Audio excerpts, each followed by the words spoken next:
Di balik pesta pernikahan mewah yang seharusnya menjadi hari bahagia, satu tindakan spontan mengubah segalanya. Seorang ibu yang hanya datang dengan pakaian sederhana disakiti, dan dalam hitungan menit, kebenaran yang selama ini disembunyikan muncul, memaksa semua tamu, bahkan pengantin sendiri, menghadapi penyesalan yang tak akan pernah terlupakan. Pagi di desa itu selalu datang dengan cara yang sama, pelan, jujur, dan tanpa kemewahan. Kabut tipis menggantung di antara pepohonan pisang dan sawah yang membentang luas, seolah menolak pergi sebelum matahari benar-benar naik. Di sebuah rumah kayu kecil di pinggir desa, Bu Sari sudah terjaga sejak azan subuh terakhir menggema. Rumah itu sederhana, lantainya semen yang mulai retak di beberapa sudut, dindingnya papan tua yang menghitam dimakan usia. Namun di sanalah seluruh hidupnya berpusat. Bu Sari duduk di bangku kayu dekat dapur, menyiapkan air panas di atas tungku tanah liat. Tangannya cekatan meski terlihat kasar dan penuh bekas luka kecil, jejak bertahun-tahun bekerja serabutan. Kadang ia mencuci pakaian tetangga, kadang membantu panen, kadang menjajakan gorengan keliling desa. Tidak ada pekerjaan tetap, tidak ada jaminan penghasilan. Yang ada hanya tekad untuk bertahan demi satu alasan, anak laki-lakinya, Raka. Raka masih terlelap di kamar kecil di sebelah dapur. Bu Sari menatap pintu kamar itu sejenak, matanya lembut. Di sanalah harapannya tumbuh. Sejak ayah Raka meninggal saat Raka masih balita, Bu Sari memikul peran ganda, menjadi ibu sekaligus ayah. Tidak ada hari tanpa rasa lelah, namun juga tidak ada hari tanpa doa. Dalam setiap sujudnya, selalu ada satu permintaan yang sama, agar Raka kelak hidup lebih baik darinya. Raka tumbuh menjadi anak yang tenang dan cerdas. Sejak kecil ia terbiasa membantu ibunya, mengambil air dari sumur, menyapu halaman, atau menemani Bu Sari berjualan gorengan. Ia tahu betul betapa berat hidup ibunya, meski Bu Sari tak pernah mengeluh. Justru dari diam dan senyum itulah Raka belajar arti pengorbanan. Ia belajar bahwa cinta tidak selalu diucapkan, tetapi diperlihatkan lewat tangan yang bekerja tanpa henti dan hati yang tak pernah menyerah. Setiap sore, setelah pulang sekolah, Raka akan duduk di meja kayu kecil di ruang tengah, belajar dengan buku-buku bekas sumbangan guru. Lampu minyak menjadi penerang setia ketika listrik sering padam. Bu Sari biasanya duduk tidak jauh darinya, menjahit atau menghitung uang receh hasil jualan hari itu. Meski tidak paham pelajaran Raka, Bu Sari selalu bertanya dengan penuh perhatian, seolah ingin memastikan bahwa perjuangannya hari itu tidak sia-sia. "Apa yang kamu pelajari hari ini, Kak?" tanyanya hampir setiap malam. Raka akan menjawab dengan mata berbinar, menceritakan apapun yang ia pahami. Di saat-saat seperti itulah Bu Sari merasa seluruh lelahnya terbayar. Ia tidak punya harta, tidak punya warisan, tetapi ia yakin sedang menanam sesuatu yang jauh lebih berharga, masa depan anaknya. Tahun demi tahun berlalu. Raka tumbuh menjadi pemuda yang santun dan berprestasi. Ia selalu berada di peringkat atas sekolahnya, dikenal sebagai anak desa yang rajin dan rendah hati. Bu Sari sering menjadi bahan pembicaraan, bukan karena kekayaannya, tetapi karena keberhasilannya membesarkan anak seorang diri. Namun bagi Bu Sari, semua pujian itu tidak penting. Selama Raka baik dan jujur, itu sudah lebih dari cukup. Suatu malam, hujan turun deras. Atap rumah mereka bocor di beberapa titik, dan Bu Sari sibuk menampung air dengan ember. Raka memandangi ibunya dengan perasaan yang sulit dijelaskan, campuran haru, cinta, dan tekad. Di dalam hatinya, ia berjanji pada diri sendiri bahwa suatu hari nanti, ibunya tidak perlu lagi hidup seperti ini. Ia ingin membelikan rumah yang layak, pakaian yang bagus, dan kehidupan yang lebih tenang untuk Bu Sari. Janji itu tidak pernah ia ucapkan dengan lantang, tetapi tertanam kuat di dalam dadanya. Kesempatan itu akhirnya datang setelah Raka lulus kuliah dengan beasiswa. Sebuah perusahaan besar di kota menerima lamarannya. Surat penerimaan kerja itu tiba pada suatu pagi, dibawa oleh tukang pos yang berhenti di depan rumah kayu mereka. Tangan Raka bergetar saat membacanya. Bu Sari berdiri di sampingnya, ikut membaca meski harus mengejap perlahan. Air mata Bu Sari jatuh tanpa bisa ditahan. Bukan karena sedih, melainkan karena bahagia yang teramat dalam. Ia memeluk Raka erat, seolah ingin memastikan bahwa semua ini nyata. Di dadanya, ia mengucap syukur berkali-kali. Semua jerih payah, semua luka dan lelah, akhirnya menemukan maknanya. Di pagi sederhana itu, di rumah kecil yang nyaris tak berubah sejak bertahun-tahun lalu, sebuah perjalanan baru pun dimulai. Raka akan pergi ke kota besar, membawa mimpi dan janji dalam hatinya. Janji untuk mengangkat derajat ibunya, apapun yang harus ia hadapi kelak. Di pagi sederhana itu, Di rumah kecil yang nyaris tak berubah sejak bertahun-tahun lalu, sebuah perjalanan baru pun dimulai. Perjalanan itu membawa Raka jauh meninggalkan jalan tanah desa, suara jangkrik malam, dan aroma kayu bakar yang selalu menempel di rumahnya. Kota menyambutnya dengan wajah yang sama sekali berbeda, gedung-gedung tinggi menjulang, jalanan lebar yang tak pernah benar-benar sepi, dan manusia-manusia yang berjalan cepat seolah waktu selalu mengejar mereka. Hari pertama Raka bekerja di perusahaan itu menjadi momen yang tak akan pernah ia lupakan. Gedung kaca setinggi puluhan lantai membuatnya berdiri terpaku beberapa detik di depan pintu masuk. Ia merapikan kemejanya yang dibeli Busari dari pasar murah, menarik napas dalam-dalam, lalu melangkah masuk. Pendingin ruangan yang dingin menusuk kulitnya, kontras dengan panas matahari desa yang biasa ia rasakan. Segalanya terasa asing, lantai mengilap, aroma parfum mahal, suara sepatu berhak tinggi yang beradu dengan lantai marmer. Raka ditempatkan di divisi administrasi. Rekan-rekannya ramah, namun jelas berasal dari dunia yang berbeda. Percakapan mereka sering diisi cerita tentang kafe mahal, liburan ke luar negeri, dan restoran yang namanya bahkan belum pernah ia dengar.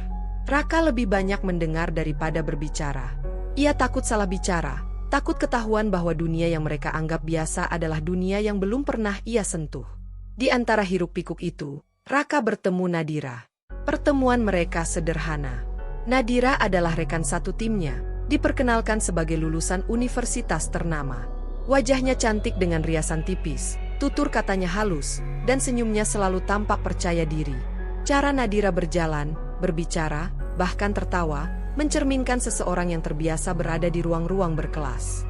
Raka langsung tahu, tanpa perlu bertanya, bahwa hidup mereka dibesarkan oleh latar yang sangat berbeda. Awalnya, hubungan mereka sebatas profesional. Nadira sering membantu Raka memahami alur kerja, sementara Raka membalasnya dengan ketekunan dan kesungguhan. Namun perlahan, perhatian kecil berubah menjadi percakapan yang lebih panjang. Mereka mulai makan siang bersama. Nadira bercerita tentang pesta ulang tahun di Hotel Bintang 5, tentang teman-temannya yang anak pejabat dan pengusaha. Raka mendengarkan dengan kagum, sekaligus merasa semakin kecil. Ketika Nadira bertanya tentang keluarganya, Raka menjawab singkat, "Saya dari desa. Orang tua saya cuma ibu," katanya dengan senyum tipis. Ia tidak berbohong, tapi juga tidak menceritakan semuanya. Ia tidak menyebut rumah kayu, lantai bocor, atau tangan ibunya yang kasar karena kerja keras. Entah sejak kapan, Raka mulai memilih kata-kata dengan hati-hati, menyaring cerita hidupnya agar terdengar lebih pantas. Perasaan itu tumbuh perlahan, nyaris tak ia sadari. Raka jatuh cinta pada Nadira, pada caranya berbicara, pada kehangatan yang ia tunjukkan di balik sikap elegannya. Namun bersamaan dengan cinta itu, muncul rasa takut yang semakin besar. Takut jika Nadira tahu sepenuhnya siapa dirinya.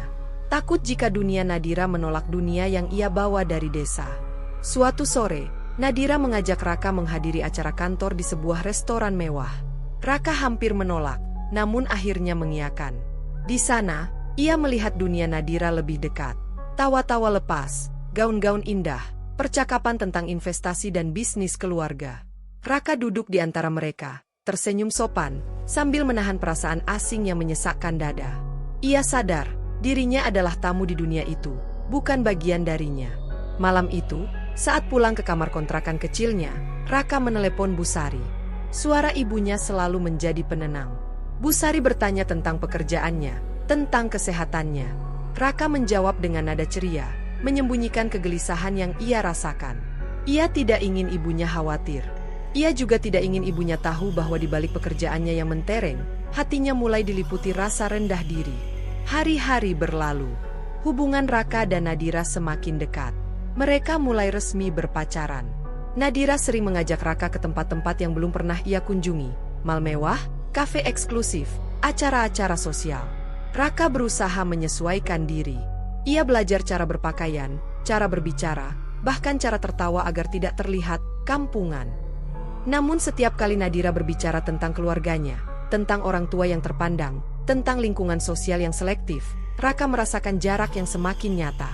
Ia mulai jarang menceritakan ibunya. Bukan karena tidak sayang, melainkan karena takut.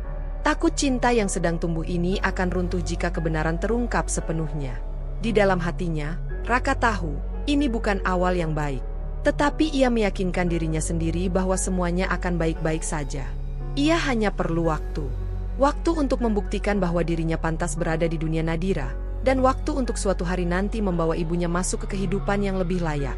Tanpa ia sadari, benih konflik telah ditanam. Benih rasa malu, perbedaan kelas, dan kebohongan kecil yang ia anggap sepele. Benih itu belum tumbuh, belum terlihat, namun diam-diam berakar, menunggu saat yang tepat untuk muncul ke permukaan. Seiring waktu berjalan, benih itu mulai merambat pelan ke dalam kehidupan Raka dan Nadira, menyusup di sela-sela tawa, perhatian, dan rencana masa depan yang mereka susun bersama. Hubungan mereka tak lagi sekadar pertemuan sepulang kerja atau makan malam singkat di akhir pekan. Cinta itu tumbuh menjadi sesuatu yang lebih serius, lebih dalam, dan menuntut arah yang jelas. Raka semakin sering berada di sisi Nadira. Ia mengenal kebiasaan-kebiasaan kecilnya, cara Nadira menyeduh kopi pagi, seleranya terhadap musik klasik, dan caranya menilai orang dari cara berpakaian dan berbicara. Nadira pun mengenal Raka sebagai pria yang tekun, sabar, dan selalu menepati janji. Di mata Nadira, Raka adalah sosok yang berbeda dari kebanyakan pria yang ia temui di lingkungannya, lebih sederhana, lebih tulus. Namun kesederhanaan itu, tanpa disadari Raka, ia kemas rapi agar tidak tampak terlalu mencolok. Keseriusan itu akhirnya membawa Raka ke rumah keluarga Nadira. Rumah besar dengan halaman luas, pagar tinggi, dan interior yang membuat Raka menelan ludah. Sambutan keluarga Nadira hangat, penuh senyum dan basa-basi yang sopan. Ayah Nadira menjabat tangan Raka dengan ramah, ibunya menyuguhkan hidangan dengan tata cara yang anggun. Mereka bertanya tentang pekerjaan Raka, latar pendidikannya, dan rencana masa depan. Raka menjawab semua dengan hati-hati. Ia menceritakan prestasinya, posisinya di perusahaan, dan mimpi-mimpinya. Ketika ditanya tentang keluarga, ia kembali memilih jalur aman. Ia menyebut ibunya tinggal di kampung, tanpa detail. Tidak ada cerita tentang rumah kayu, tidak ada kisah tentang ibunya yang bekerja serabutan. Dari cara keluarga Nadira mengangguk dan tersenyum, Raka tahu mereka membayangkan sesuatu yang berbeda, sesuatu yang lebih pantas menurut standar mereka. Sejak pertemuan itu, hubungan mereka semakin diakui. Nadira semakin yakin pada Raka. Keluarganya pun tampak mendukung, selama gambaran tentang Raka tetap sesuai dengan ekspektasi mereka. Raka merasa diterima, tetapi penerimaan itu terasa rapuh. Ia seperti berjalan di atas lantai kaca, indah, tetapi bisa retak kapan saja. Di sisi lain, Bu Sari merasakan perubahan yang tak perlu dijelaskan dengan kata-kata. Telepon dari Raka semakin jarang. Jika dulu Raka menelepon hampir setiap malam, kini hanya sesekali. Percakapan mereka pun menjadi lebih singkat. Raka tetap bertanya tentang kesehatan ibunya, tetap mengirim uang setiap bulan, tetapi ada jarak yang tak kasat mata. Bu Sari merasakannya dalam jeda suara Raka, dalam kalimat-kalimat yang terlalu cepat ditutup. Bu Sari tidak bertanya. Ia memilih diam, seperti yang selalu ia lakukan ketika hatinya terluka. Ia tahu Raka sedang sibuk, sedang mengejar hidupnya. Ia tidak ingin menjadi beban. Di rumah kecil itu, Bu Sari sering duduk sendirian di sore hari, memandangi jalan desa yang sepi, membayangkan wajah putranya di kota. Rindu itu ia simpan rapat-rapat, hanya ia titipkan dalam doa. Kadang, Bu Sari mendengar kabar dari tetangga tentang Raka, tentang pekerjaannya yang bagus, tentang kehidupannya di kota.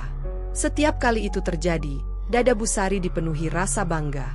Ia tersenyum, meski matanya berkaca-kaca. Ia merasa pengorbanannya tidak sia-sia. Meski tidak lagi sedekat dulu, Bu Sari yakin Raka tetap anak yang baik. Sementara itu, Raka mulai bergulat dengan perasaannya sendiri. Di satu sisi, ia mencintai Nadira dan ingin masa depan bersamanya. Di sisi lain, bayangan ibunya selalu muncul setiap kali ia berdiri di ruang-ruang mewah bersama keluarga Nadira. Ada rasa bersalah yang ia tekan dalam-dalam. Ia meyakinkan dirinya bahwa semua ini hanya sementara. Suatu hari nanti, ketika ia sudah cukup pantas, ia akan membawa ibunya masuk ke dunia itu dengan kepala tegak. Namun hari demi hari, penyangkalan itu semakin menjadi kebiasaan. Raka mulai menunda-nunda niat memperkenalkan Bu Sari pada Nadira. Setiap kali Nadira bertanya lebih jauh, Raka selalu punya alasan. Ia berkata ibunya sederhana, tidak suka bepergian, atau kurang sehat. Nadira menerima penjelasan itu tanpa curiga, mempercayai Raka sepenuhnya. Di balik semua itu, luka kecil mulai terbentuk. Bukan luka yang berdarah, melainkan luka yang perlahan mengeras di dalam hati. Luka Bu Sari karena jarak yang kian terasa. Luka Raka karena menyangkal bagian terpenting dari hidupnya sendiri. dan luka yang kelak akan tumbuh dari cinta yang dibangun di atas ketidakjujuran. Tanpa ada yang menyadarinya sepenuhnya, hubungan itu melangkah maju dengan bayangan yang terus mengikuti. Cinta mereka tampak indah di permukaan, tetapi di bawahnya, ada perasaan-perasaan yang dipendam, menunggu waktu untuk berbicara dengan caranya sendiri. Waktu itulah yang perlahan datang, bukan sebagai badai besar, melainkan sebagai bisikan halus yang menyusup lewat rencana-rencana masa depan. Setelah hubungan Raka dan Nadira berjalan semakin serius, kata menikah mulai muncul dalam percakapan mereka. Awalnya samar, lalu kian nyata. Raka mengucapkannya dengan hati berdebar, seolah sedang mengikatkan hidupnya pada janji yang tak bisa ditarik kembali. Nadira menyambutnya dengan senyum penuh keyakinan. Bagi Nadira, pernikahan adalah kelanjutan alami dari hubungan yang mapan. Ia telah membayangkan segalanya sejak lama, gaun putih rancangan desainer terkenal, gedung mewah di pusat kota, tamu-tamu penting dari kalangan atas, dan pesta yang menjadi pembicaraan banyak orang. Ketika rencana itu sampai ke telinga keluarga Nadira, sambutan mereka meriah. Diskusi-diskusi kecil berubah menjadi pertemuan resmi. Kalender dipenuhi jadwal memilih gedung, mencicipi catering, dan bertemu perancang dekorasi. Raka hadir di setiap pertemuan, duduk di antara orang-orang yang berbicara tentang angka-angka besar dan standar tinggi. Ia mengangguk, tersenyum, dan berusaha menyesuaikan diri, meski di dalam dadanya ada sesuatu yang terasa semakin berat. Dalam semua rencana itu, ada satu hal yang jarang dibicarakan secara langsung, Busari. Nama ibunya sesekali muncul, namun selalu diikuti keheningan singkat. Nadira pernah bertanya dengan nada ringan tentang bagaimana ibunya Raka akan hadir di pesta nanti. Raka menjawab dengan kalimat yang telah ia siapkan sejak lama, bahwa ibunya sederhana, tidak terbiasa dengan acara besar, dan mungkin akan merasa canggung. Nadira mengangguk, tetapi matanya menyimpan penilaian yang tak diucapkan. Suatu sore, ketika mereka sedang membahas daftar tamu, Nadira akhirnya menyampaikan kegelisahannya. Ia berbicara pelan, memilih kata-kata seolah tak ingin melukai. Ia mengatakan bahwa pesta pernikahan ini akan dihadiri banyak orang penting, dan ia berharap semuanya berjalan rapi dan pantas. Ia tidak melarang kehadiran Busari, tetapi menyiratkan harapan agar Ibu Raka bisa menyesuaikan diri. Kalimat itu terdengar sederhana, namun bagi Raka, rasanya seperti beban yang diletakkan perlahan di atas dadanya. Ia tahu apa arti sebenarnya dari kata menyesuaikan diri. Ia tahu ibunya tidak memiliki gaun mahal, tidak terbiasa dengan tata krama pesta elit, dan mungkin akan tampak asing di tengah kemewahan itu. Namun alih-alih membela, Raka hanya terdiam. Ia mengangguk, seolah memahami, seolah setuju. Malam itu, Raka pulang ke kontrakannya dengan pikiran penuh. Ia duduk lama di tepi ranjang, menatap layar ponsel yang menyala dengan nama Ibu. Ia ingin menelepon, ingin mendengar suara Busari, tetapi jari-jarinya tak bergerak. Ada rasa bersalah yang ia tekan dalam-dalam. Ia meyakinkan dirinya bahwa ia hanya ingin semuanya berjalan lancar. Ia ingin pernikahan yang sempurna. Ia ingin kehidupan baru yang rapi, tanpa menyadari bahwa kerapian itu dibangun dengan menggeser ibunya ke pinggir cerita. Sementara itu, Busari merasakan kegelisahan yang sulit dijelaskan. Raka akhirnya menelepon beberapa hari kemudian, menyampaikan kabar tentang rencana pernikahan. Suara Raka terdengar ceria, penuh semangat. Busari mendengarkannya dengan hati bergetar. Ia mengucap syukur, mengucapkan selamat, dan bertanya sederhana tentang kapan dan di mana. Namun ada sesuatu yang terasa berbeda. Raka tidak berbicara panjang. Ia tidak menceritakan detail, tidak menanyakan pendapat ibunya. Busari menangkap isyarat itu, meski Raka tidak mengatakannya dengan jelas. Ia memilih tidak bertanya. Ia hanya berkata bahwa ia akan datang jika diizinkan, dengan nada yang hati-hati. Setelah panggilan berakhir, Busari duduk lama di bangku kayu rumahnya. Senyum di wajahnya perlahan memudar, berganti dengan keheningan yang berat. Ia merasa bangga, anaknya akan menikah, hidupnya akan mapan. Namun bersamaan dengan itu, ada perasaan asing yang menyelinap, perasaan seolah dirinya mulai menjadi bagian yang tidak terlalu diharapkan. Hari-hari berikutnya diisi dengan persiapan yang semakin padat. Gaun, gedung, undangan, semuanya bergerak cepat menuju hari besar. Di tengah hiruk-pikuk itu, jarak batin Raka dan Busari semakin melebar. Bukan karena pertengkaran, melainkan karena kata-kata yang tidak diucapkan dan perasaan yang dipendam. Raka berdiri di persimpangan yang tak ia sadari sepenuhnya. Di satu sisi ada cinta dan masa depan yang gemerlap, di sisi lain ada ibu yang telah mengorbankan segalanya. Dan tanpa ia sadari, Pilihannya untuk diam dan menunda kejujuran sedang menggiring semua orang menuju sebuah titik yang kelak tak bisa dihindari, titik di mana rencana indah akan diuji oleh kenyataan yang pahit. Titik itu kini semakin dekat, menandai hari yang selama ini dinanti dengan harap sekaligus kegelisahan, hari pernikahan Raka dan Nadira. Pagi itu, Busari berangkat dari desa sejak fajar belum sepenuhnya merekah. Ia mengenakan pakaian terbaik yang ia miliki, kebaya sederhana berwarna lembut yang ia simpan bertahun-tahun untuk acara penting. Kain itu tidak mahal, tidak berkilau, tetapi disetrika rapi dengan penuh kehati-hatian. Rambutnya disanggul sederhana, wajahnya bersih tanpa riasan tebal. Di cermin kecil rumahnya, Busari menatap dirinya sendiri lama, memastikan ia terlihat pantas. Di matanya, tersimpan harapan yang tak terucap, ingin hadir sebagai ibu, bukan sebagai beban. Perjalanan ke kota terasa panjang. Di dalam bus, Busari memeluk tas kecil berisi beberapa barang dan amplop berisi doa yang ia tulis sendiri untuk anaknya. Jantungnya berdebar bukan karena lelah, melainkan karena gugup. Ini pertama kalinya ia akan masuk ke dunia Raka yang selama ini hanya ia dengar lewat cerita singkat. Ia tidak tahu apa yang menantinya, tetapi ia bertekad untuk tersenyum dan tidak merepotkan siapapun. Ketika Busari akhirnya tiba di gedung pernikahan, langkahnya terhenti sejenak.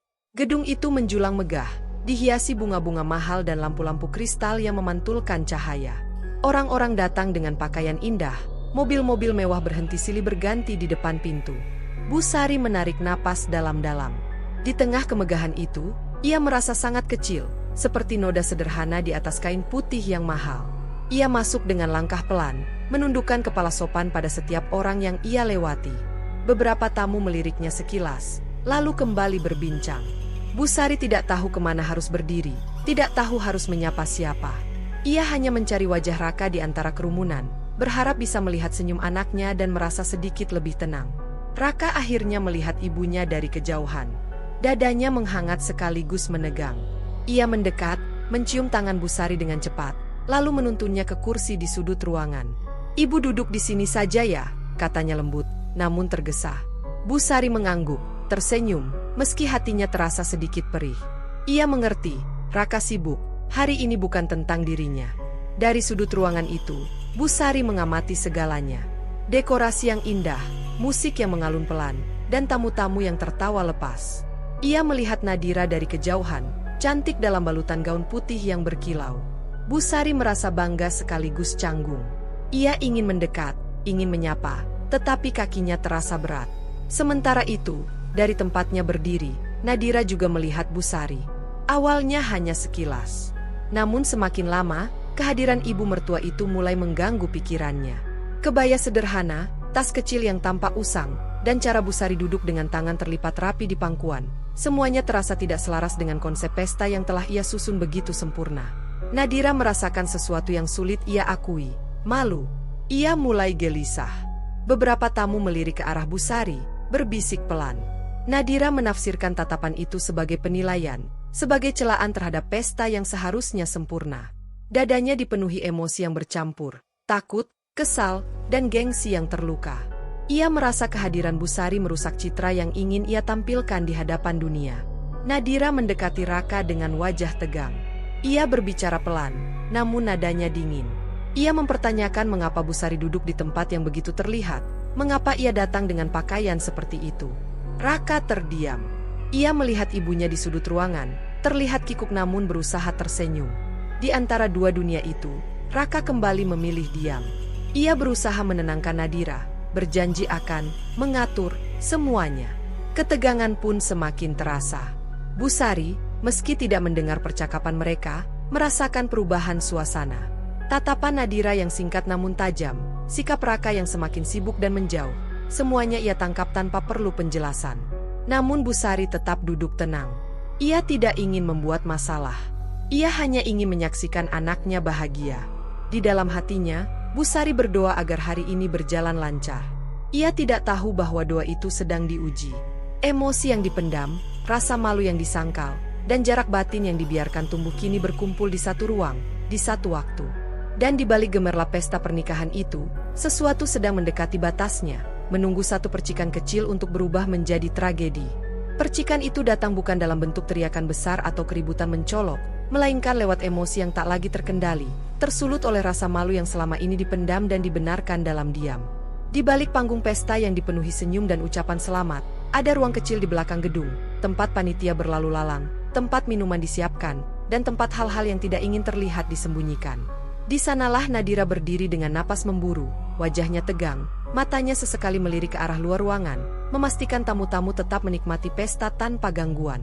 Raka baru saja meninggalkannya untuk mengurus sesuatu. Nadira merasa sendirian dengan pikirannya sendiri. Bayangan Busari yang duduk tenang namun mencolok di matanya terus menghantui. Setiap bisikan tamu, setiap lirikan mata, ia tafsirkan sebagai ejekan. Dalam benaknya, pesta sempurna yang ia impikan sejak lama terasa ternodai oleh kehadiran yang menurutnya tidak seharusnya ada di sana. Busari, yang sejak tadi merasa semakin tidak nyaman, akhirnya berdiri dari kursinya. Ia berniat mencari kamar kecil, sekaligus menenangkan diri. Langkahnya pelan, matanya menunduk, berusaha tidak menarik perhatian. Tanpa ia sadari, langkah itu membawanya mendekati area belakang, tempat yang tidak ramai, namun syarat ketegangan. Ketika Nadira melihat Busari mendekat, dadanya terasa semakin sesak. Semua perasaan yang ia pendam, malu, kesal, dan takut dianggap rendah oleh lingkungannya, meledak bersamaan. Ia melangkah cepat, menghampiri Busari dengan wajah yang tak lagi bisa menyembunyikan emosi. "Bu, bisa ikut sebentar?" ujar Nadira dengan nada yang dipaksakan terdengar sopan. Busari menoleh, terkejut namun tetap tersenyum kecil. Ia mengangguk, mengikuti Nadira tanpa banyak tanya. Dalam hatinya, ia berharap bisa berbicara baik-baik, mungkin meminta maaf jika kehadirannya membuat tidak nyaman, meski ia sendiri tidak tahu kesalahannya apa. Di ruang belakang itu, udara terasa panas dan sempit. Suara musik dari luar terdengar samar, seolah berasal dari dunia lain. Nadira berhenti melangkah, berbalik menghadap Busari. Tatapannya tajam, tak lagi berusaha ramah. "Bu, tahu kan ini pesta seperti apa?" tanya Nadira. Suaranya bergetar antara marah dan menahan diri. Busari terdiam sejenak, lalu menjawab pelan, "Iya, Nak, Ibu tahu. Ibu cuma ingin lihat Raka bahagia." Jawaban itu tidak menenangkan Nadira. Justru sebaliknya, kata-kata sederhana itu terasa seperti sindiran di telinganya. Emosi Nadira semakin meluap. Ia merasa Busari tidak mengerti posisinya, tidak mengerti betapa pentingnya citra di hadapan tamu-tamu penting. "Ibu seharusnya tahu diri," kata Nadira akhirnya. Nada suaranya meninggi. "Ibu bikin orang-orang lihat kami aneh." Kalimat itu menghantam Busari seperti tamparan. Matanya berkaca-kaca. Namun ia tetap berdiri tegak, meski lututnya terasa lemas. "Kalau kehadiran ibu salah, ibu bisa pergi," ucapnya lirih. "Ibu nggak mau merepotkan siapapun." Di saat itulah, kendali Nadira benar-benar hilang. Di dekat mereka, sebuah teko besar berisi air panas baru saja diletakkan oleh petugas catering. Tanpa berpikir panjang, tanpa menyadari konsekuensi, Nadira meraih teko itu. Dalam satu gerakan cepat yang digerakkan oleh amarah dan rasa malu, ia menyiramkan air panas itu ke arah kepala Busari. Teriakan pecah seketika. Busari menjerit kesakitan, tubuhnya refleks merunduk. Air panas mengalir di rambut dan lehernya, rasa perihnya tak terkatakan, seperti api yang menyala di kulit. Tubuhnya gemetar, tangannya berusaha melindungi kepala, sementara air mata bercampur dengan rasa sakit yang tak sanggup ia tahan. Orang-orang di sekitar berteriak panik. Beberapa panitia berlari mendekat. Ada yang mencoba menarik Nadira, ada yang berusaha menolong Busari. Suasana menjadi kacau sesaat, teriakan, tangisan, dan suara langkah tergesa bercampur menjadi satu. Namun di luar ruangan itu, pesta tetap berjalan. Musik masih mengalun. Tamu-tamu masih tertawa. Senyum-senyum masih terpampang, seolah tidak ada apapun yang terjadi. Luka seorang ibu diseret ke balik layar, disembunyikan demi menjaga ilusi kebahagiaan. Busari terduduk lemah di lantai, wajahnya pucat, tubuhnya gemetar hebat. Dalam rasa sakit yang menyayat itu, hatinya terasa lebih perih daripada kulitnya. Ia tidak hanya terluka secara fisik, tetapi juga hancur oleh kenyataan bahwa di hari bahagia anaknya, ia diperlakukan seolah tak bernilai.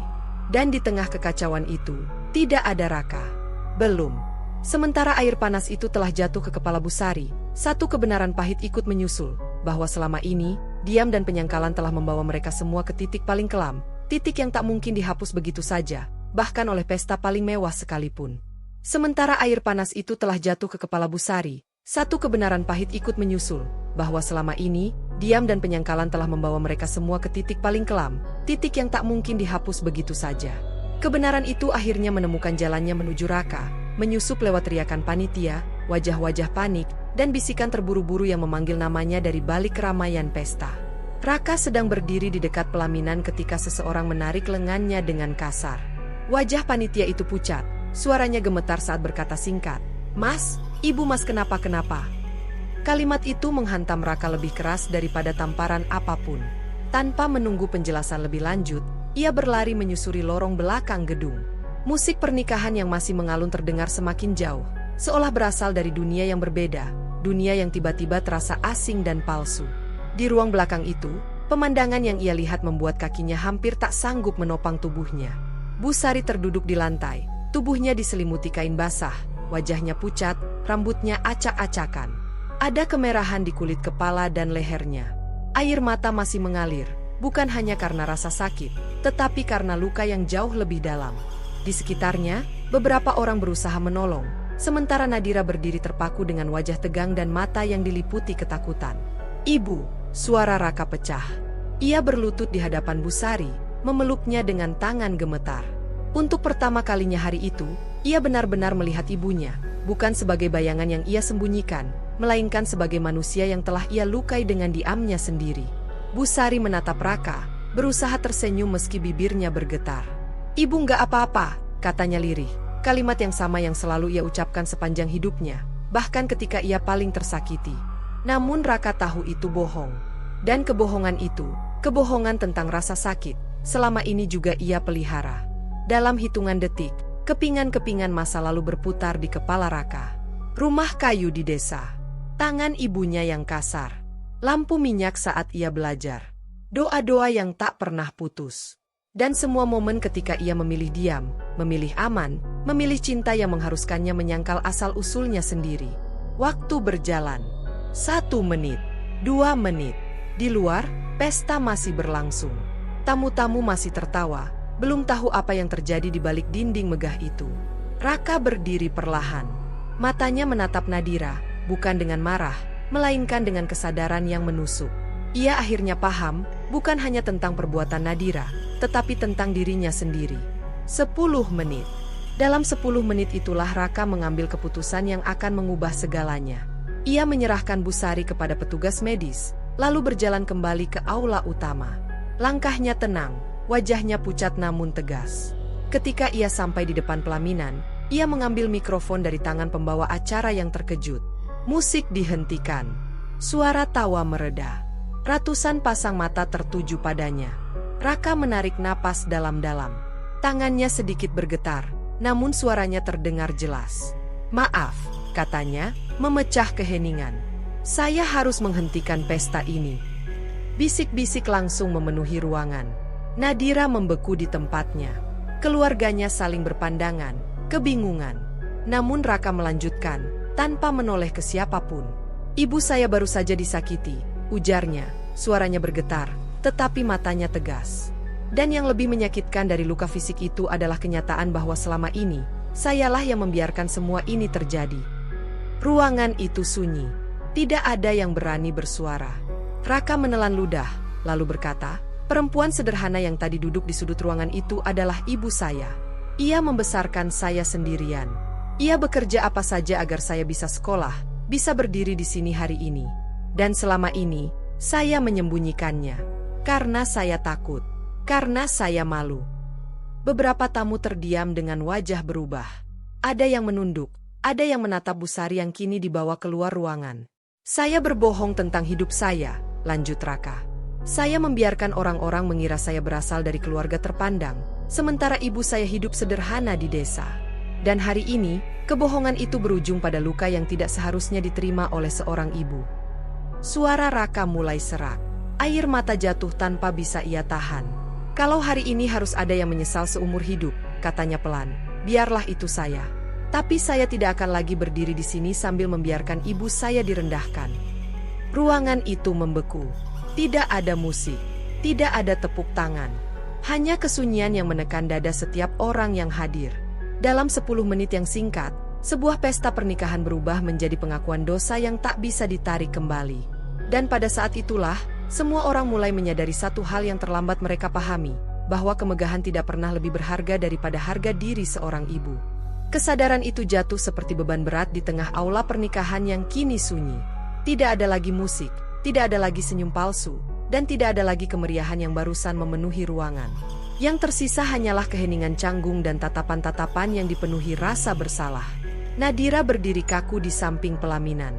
Gaun putih yang tadi dibanggakannya kini terasa seperti penjara yang mengekang napas. Wajahnya pucat, bibirnya gemetar, dan matanya bergerak gelisah menatap sekeliling. Tatapan para tamu yang dulu penuh kekaguman kini berubah menjadi sorot mata yang berbeda, bukan kemarahan yang meledak-ledak, melainkan penilaian sunyi yang jauh lebih menyakitkan. Bisik-bisik mulai terdengar, namun tidak lagi tersembunyi di balik senyum. Nama Nadira disebut-sebut dengan nada rendah, sebagian menggelengkan kepala, sebagian lain menunduk malu. Tidak ada yang perlu berkata keras-keras untuk membuatnya merasa dipermalukan. Kebenaran telah melakukan tugasnya sendiri. Keluarga Nadira terpaku di kursi mereka. Ibunya menutup mulut dengan tangan gemetar, seolah mencoba menahan napas agar tidak runtuh di tempat. Ayahnya duduk kaku, rahangnya mengeras, pandangannya kosong menatap lantai. Selama ini mereka membanggakan status, nama baik, dan citra keluarga. Dalam satu hari, semuanya retak, bukan oleh orang luar, melainkan oleh kesombongan yang tumbuh di rumah mereka sendiri. Tak satu pun dari mereka membela Nadira. Tidak ada kata-kata yang cukup untuk menutupi apa yang telah terjadi. Mereka sadar, sekeras apapun alasan yang coba dirangkai, perbuatan itu tak bisa dibenarkan. Menyakiti seorang ibu, di hari pernikahan anaknya sendiri, adalah noda yang tak bisa dicuci oleh harta atau nama besar. Sementara itu, Busari terbaring di ruang perawatan kecil di belakang gedung sebelum akhirnya dibawa ke rumah sakit. Tubuhnya lemah, kulit kepalanya memerah dan perih. Setiap kali ia menggerakkan kepala, rasa sakit menusuk hingga ke leher. Namun yang paling menyiksa bukanlah luka fisik itu, melainkan rasa hancur yang diam-diam menggerogoti hatinya. Ia menatap langit-langit ruangan dengan mata sayu. Dalam benaknya, berputar wajah Raka kecil yang dulu ia gendong, suara langkahnya di rumah kayu, dan janji yang tak pernah diucapkan namun selalu ia pegang. Ia tidak menyesal datang. Ia hanya tidak pernah membayangkan bahwa cintanya sebagai ibu akan dibalas dengan luka sedalam ini. Raka duduk di samping ranjang ibunya, menggenggam tangan Busari dengan erat. Sejak peristiwa itu, ia hampir tidak mengucapkan sepatah kata pun. Wajahnya menunduk, bahunya gemetar menahan tangis yang tak kunjung pecah. Setiap detik terasa seperti hukuman baginya. Ia sadar, apapun yang ia lakukan hari ini tidak akan mampu menghapus satu fakta pahit, bahwa luka ini terjadi karena ia terlalu lama memilih diam. "Ibu," suaranya serak, nyaris tak terdengar. "Maafin Raka." Busari menoleh perlahan, tersenyum tipis meski rasa sakit masih jelas tergambar di wajahnya. Dengan sisa tenaga, ia mengusap tangan Raka. "Ibu nggak pernah marah sama kamu," katanya pelan. Kalimat itu sederhana, namun justru itulah yang membuat dada Raka terasa semakin sesak. Ampunan yang terlalu mudah justru menjadi hukuman terberat. Di aula pernikahan, tamu-tamu mulai meninggalkan gedung satu persatu. Tidak ada tawa, tidak ada cerita ringan. Banyak yang pulang dengan kepala tertunduk, membawa pulang pelajaran yang pahit. Kesombongan yang selama ini dianggap wajar, bahkan dibanggakan, kini menampakkan wajah aslinya, kejam dan merendahkan. Pesta itu tidak resmi dibatalkan, tetapi semua orang tahu tidak ada lagi yang bisa diselamatkan. Dekorasi megah, hidangan mahal, dan undangan eksklusif berubah menjadi saksi bisu kehancuran moral. Apa yang seharusnya menjadi awal kehidupan baru justru menjelma menjadi akhir dari banyak ilusi. Nadira akhirnya duduk sendiri di ruang rias, menatap bayangannya di cermin. Wajah cantik itu kini tampak asing. Di matanya, tidak ada lagi kebanggaan, yang ada hanya ketakutan dan penyesalan yang datang terlambat. Untuk pertama kalinya dalam hidupnya, ia menyadari bahwa status dan gengsi tidak mampu melindunginya dari akibat perbuatannya sendiri. Hari itu, semua yang hadir pulang dengan beban masing-masing. Ada yang membawa rasa malu, ada yang membawa penyesalan, dan ada yang membawa luka yang tak terlihat.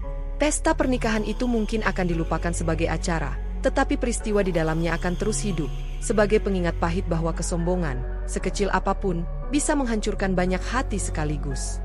Dan di tengah semua kehancuran itu, satu hal menjadi jelas bagi Raka, perjalanan hidupnya belum berakhir. Ia baru saja memasuki fase paling berat, fase di mana penyesalan harus ditebus, bukan dengan kata-kata, melainkan dengan pilihan-pilihan yang akan ia ambil selanjutnya. Hari itu berakhir dengan keheningan yang menyakitkan. Gedung yang tadi dipenuhi gemerlap pesta kini kosong dan hening. Lampu-lampu kristal yang sebelumnya berkilau, kini tampak dingin, memantulkan bayangan kosong dari kursi-kursi yang berbaris rapi namun tak lagi berguna. Raka duduk di ruang tunggu rumah sakit, menatap ibunya yang tengah dirawat. Hatinya dipenuhi campuran rasa bersalah, takut, dan haru. Busari terbaring lemah, namun tetap menatap putranya dengan mata penuh kasih sayang. Meski wajahnya merah akibat luka dan rasa sakit yang masih membakar kulit, ada ketenangan dalam senyum yang ia berikan kepada Raka. Ia tahu bahwa anaknya telah menyadari kesalahan dan keberaniannya telah muncul di saat yang paling sulit. Namun, luka yang ia rasakan bukan hanya luka fisik. Ia adalah luka hati, luka yang terbentuk oleh pengabaian, ketidakadilan, dan pengkhianatan yang datang dari orang-orang yang paling ia percayai. Raka menggenggam tangan ibunya dengan lembut. "Ibu." Raka menyesal. Seharusnya Raka tak pernah membiarkan ini terjadi, ucapnya. Suara bergetar menahan tangis yang telah lama ia tahan. Ia merasa bahwa kata-kata itu tidak cukup. Bahkan uang, hadiah, atau pengakuan publik pun tidak akan bisa menghapus rasa sakit yang ibunya derita. Semua penyesalan kini menjadi beban yang harus ia tanggung sendiri. Busari menggeleng perlahan. "Raka, jangan terlalu keras pada diri sendiri. Ibu tahu maksudmu. Ibu tahu selama ini Raka hanya ingin yang terbaik." Suaranya lemah namun penuh ketulusan, seperti angin sejuk yang sesaat menenangkan badai di dalam dada Raka. Namun, di balik ketenangan itu, Raka bisa merasakan sesuatu yang lebih dalam, sesuatu yang tak akan pernah hilang sepenuhnya, rasa sakit yang tertanam begitu dalam di hati seorang ibu yang dicintainya. Di sisi lain, Nadira menghadapi kenyataan pahit yang tak pernah ia bayangkan sebelumnya. Ia duduk sendiri di ruang rias, menatap bayangannya di cermin, dan pertama kali dalam hidupnya merasa benar-benar hampa. Keangkuhan dan kesombongan yang selama ini ia banggakan kini terbalik menjadi rasa malu yang tak tertahankan. Ia tahu semua orang telah melihatnya, tidak hanya di mata Raka, tetapi juga di mata para tamu yang hadir dan bahkan di mata keluarganya sendiri. Setiap senyuman, setiap tatapan yang dulu ia percayai sebagai kekaguman, kini berubah menjadi penghakiman sunyi yang menusuk hati. Di malam yang sunyi itu, Nadira merenung. Ia bertanya pada dirinya sendiri, apakah ia pantas mendapatkan pengampunan? Apakah cintanya pada Raka tulus? Ataukah hanya didasari oleh kesombongan dan gengsi sosial? Air mata mengalir di pipinya tanpa ia tahan, membasahi gaun putih yang kini terasa seperti simbol kehancuran impian. Ia sadar bahwa cinta yang salah arah dapat merusak bukan hanya dirinya sendiri, tetapi juga orang-orang yang paling berharga di sekitarnya. Raka menatap Nadira dari kejauhan, hatinya campur aduk. Ada rasa kecewa, ada rasa marah, namun yang lebih dominan adalah kesedihan yang mendalam. Ia menyadari bahwa kebahagiaan yang selama ini ia impikan tidak bisa dibangun di atas ketidakjujuran dan kesombongan. Raka menyadari, cinta sejati bukanlah tentang kemewahan atau penampilan, tetapi tentang keberanian untuk menerima, menghargai, dan melindungi orang-orang yang kita cintai. Seiring malam semakin larut, Raka kembali menatap Busari. Tubuhnya yang lemah, wajahnya yang pucat, namun matanya yang penuh kasih, menjadi pengingat paling kuat bagi Raka tentang apa yang benar-benar penting dalam hidup. Ia tahu bahwa proses menyembuhkan luka ini akan panjang, dan mungkin tidak akan pernah benar-benar hilang. Tetapi ia bertekad untuk menebusnya, perlahan, dengan kesungguhan yang selama ini tertunda. Di luar rumah sakit, lampu kota berkelap-kelip, seolah menertawakan atau mungkin hanya menjadi saksi diam dari semua tragedi yang terjadi. Raka menyadari bahwa dunia tidak akan berhenti berputar karena kesalahan manusia. Namun ia juga menyadari bahwa pilihan yang tepat dapat mengubah arah hidup, meskipun harga yang harus dibayar kadang terlalu mahal. Pagi berikutnya, Busari mulai membaik sedikit demi sedikit. Luka fisiknya akan sembuh, meski bekasnya akan selalu ada. Namun luka hati, rasa kecewa, dan perasaan tersakiti, itu adalah bagian dari pengalaman yang akan selalu melekat. Raka memegang tangan ibunya erat, menatap matanya, dan berbisik, "Raka janji, akan selalu ada untuk ibu. Tidak akan ada lagi kebohongan, tidak akan ada lagi pengkhianatan." Di sisi lain, Nadira mulai menyadari bahwa pengampunan bukan hak yang bisa ia tuntut. Ia harus menebus kesalahannya sendiri, memahami arti harga diri, empati, dan cinta yang benar-benar tulus. Ia belajar bahwa kesombongan dan gengsi bisa menghancurkan segalanya dalam sekejap, dan bahwa harga diri orang lain, terutama seorang ibu, lebih berharga daripada kemegahan dunia. Cerita ini berakhir bukan dengan kebahagiaan manis atau pesta yang sempurna, melainkan dengan renungan mendalam tentang hidup, cinta, dan pengorbanan. Luka memang bisa sembuh secara fisik, namun bekasnya, baik pada hati maupun pada jiwa, akan selalu menjadi pengingat bahwa harga diri, cinta yang tulus, dan keberanian untuk jujur adalah harta paling berharga yang harus dijaga. Dan di antara semua penyesalan, ada satu hal yang tetap hidup, ikatan antara ibu dan anak, yang meski diuji dengan cara paling kejam, tetap menjadi fondasi yang paling kokoh. Raka sadar bahwa sepanjang hidupnya, ia harus belajar, bertanggung jawab, dan menebus kesalahannya. Dan Bu Sari, meski terluka, tetap mengajarkan arti cinta yang tak bersyarat, cinta yang mengampuni meski dihancurkan sekalipun. Disinilah cerita berakhir, meninggalkan kesan mendalam bagi siapapun yang menyaksikannya, bahwa kemewahan bisa hilang, kesombongan bisa runtuh, tetapi kasih seorang ibu adalah harta yang tak ternilai, dan cinta sejati adalah keberanian untuk menghadapi kebenaran, meski itu menyakitkan.